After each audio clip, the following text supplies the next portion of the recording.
roasted butternut squash soup. This soup is so delicious, especially on a cold day. It's so comforting. It has ginger and apples, maple syrup, full of flavors, and you're roasting it and caramelizing it, intensifying your flavors. You are gonna love this soup. Let's get started. All right, so you want to start off by removing both ends. It's very difficult to cut through a stem. This makes it a little more easy. Now cut right down the middle, use both hands. And now we're going to remove the seeds from the middle. You don't have to be meticulous. Place on a baking sheet because you're going to add maple syrup and it's going to make a bit of a mess.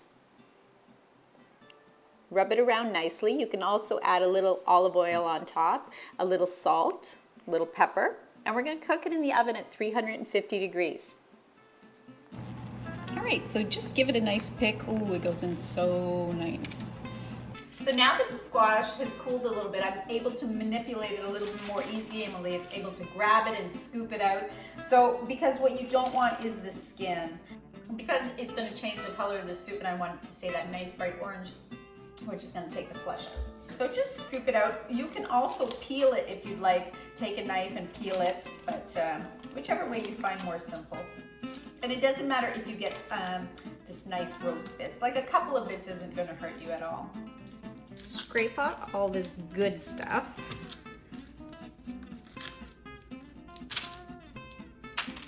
Make a little pile on the side. And remember all these juices, you want to keep those. Those are all flavor. All right, so my butternut squash is ready to go. I'm going to heat up a pan. I'm gonna add a tablespoon of each of olive oil, butter. Next, I'm just gonna toss that aside a minute. I'm going to chop 2 onions. Just chop it in 4. Get it in there so it'll start browning. If you want to add garlic, you can, but I don't really find it needs it. But I am gonna add some ginger. Where's my ginger? Where's my ginger? Oh, there's my ginger. I put it in with the butter. All right, so I'm going to just chop up some ginger. I find that ginger doesn't ginger doesn't come apart while cooking, so I am going to cut it a little bit thinner. I'll just julienne that. It is going to be in the blender, so don't go crazy. Just a nice little roast. To that, I'm also going to add 2 carrots. So give them a quick peel and chop.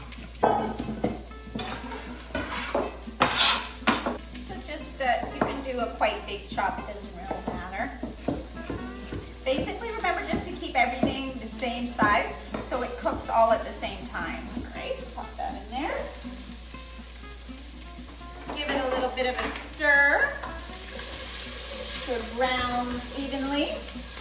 Oh yeah, getting some color on the onions, I'm going to show you. I'm also going to add 2 apples. Now these apples are going a little bit bad in the fridge.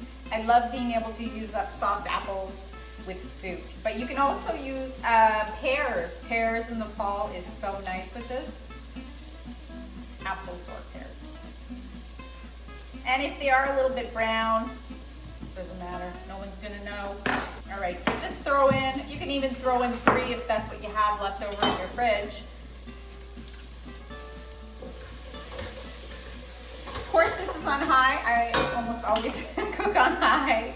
I'm a very impatient cook. There's always something to do, like cook something else or eat. Don't know why I'm so impatient. I just am. All right. All right, so just, try not to get any seeds there. Pop that right in there. Give them a nice browning too. There we have it. Give it a nice stir. Browning nicely. It already smells delicious. All right, to that I'm going to add some chili flakes. Just a few. I'm going to add a little salt. It's important to salt every layer. Some nice pepper. Now I'm going to throw in my butternut squash.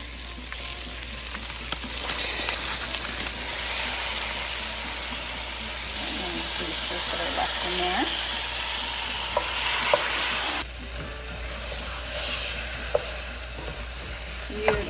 All right, now I'm gonna add a little bit of nutmeg. I have some fresh nutmeg here. So about a quarter of a nutmeg. So you have the ginger, the nutmeg, the apples, the chili flakes. You have so much flavor going on in here. Top it off with some chicken stock, or you can use vegetable stock if you're making it vegan. So I like to put it just so it covers it. You want it to be thick enough. So I would say half an inch over the actual vegetables. All right, so we're gonna let that simmer. So here I have some baguette that was a couple days old. So I sliced it up, added some olive oil, popped it in the oven for 5 minutes, shut off the oven, left it another 10, and it's nice and crispy. Then I'm gonna add some beautiful Brie cheese and some rosemary on top. Last minute, after it comes out of the oven, I'm gonna put it in 350-degree oven for about 5 minutes. Just as soon as it's melted, I'll take it out to drizzle some maple syrup on it, and it's gonna be delicious. All right, so it's been 10 minutes. My carrots are cooked, and I'm gonna add some 35% cream. This is gonna cool it off so that when it gets in the blender, it's not gonna be crazy hot. So I have about a quarter of a cup of cream. That's just gonna cool it down a little bit. So because your soup is hot, I want you to remember, don't put the cover on all the way or else it will explode.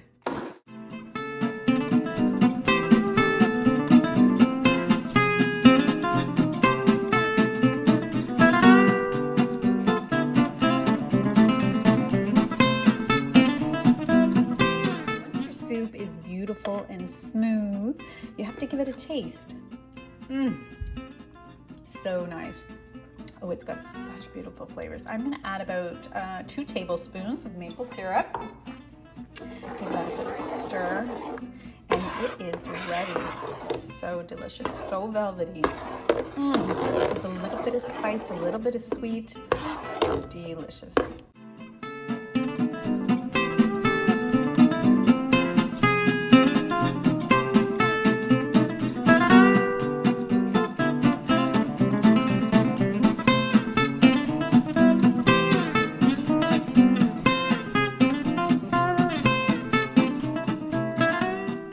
This soup has to be one of my favorites. I love a little heat and a little sweet.